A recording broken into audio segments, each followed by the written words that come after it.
Slniečkari zase raz nemajú svoje dni. Poprvé, ten ich Fiačan čelí megaškandálu, pretože z ústavného súdu uniklo rozhodnutie o trestnom zákone rovno do liberálnych médií. To je úplný kolaps právneho štátu. Po druhé, asi každý si vie z tohto zrátať, že ústavný súd spolupracuje s liberálnou chobotnicu na čele s tými ich zapredanými médiami. Nielenže Todová spáva so sudkyňou Záleskou, ale z US unikajú rozhodnutia priamo do Markízy. Po tretie, Fiačan dnes na tlačovke pôsobil absolútne smiešne, keď sa snažil vyviňovať. A jeho primitívne útoky voči vláde iba potvrdili, za koho pánko kope.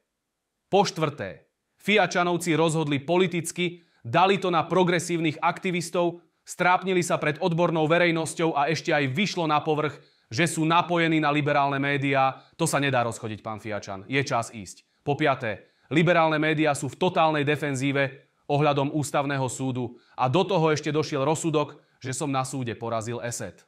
Ups. Po šieste.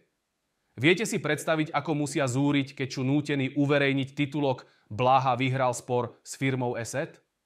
Hanzelová s Tódovou preplakali celú noc. Po siedme, do toho NAKA zobrala Makova, Matovičovho dvorného udavača, ktorého Lipšicovo gestapo zneužívalo na likvidáciu opozície.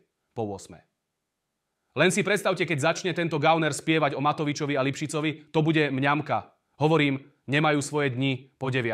A aby toho nebolo dosť, progresívne Slovensko sa muselo ospravedlniť bývalému šéfovi SIS Aláčovi za to, že o ňom šírili lži. Od smiechu nedýcham. Po 10. Krásne sa ukazuje, čo sú zač, klamú od rána do večera. Ja som súd s ESETom vyhral, čiže sa jasne ukázalo, že hovorím pravdu. Oni svoj spor s Aláčom dopredu vzdali, lebo vedia, že šírili hoaxy. Po 11. toto je rozdiel medzi nami. My hovoríme pravdu a oni dokola klamu. Teraz to už vidí každý. Je to potvrdené súdom. To musí bolieť, Slniečka, že? Po 12. V týchto dňoch je dôveryhodnosť ústavného súdu aj celej tej liberálnej chobotnice na bode 0.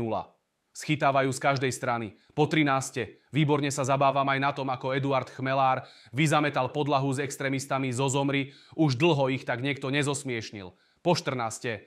Valovičovi a tej jeho bravčovej partii ide od zúrivosti vybuchnúť hlava vo vreci.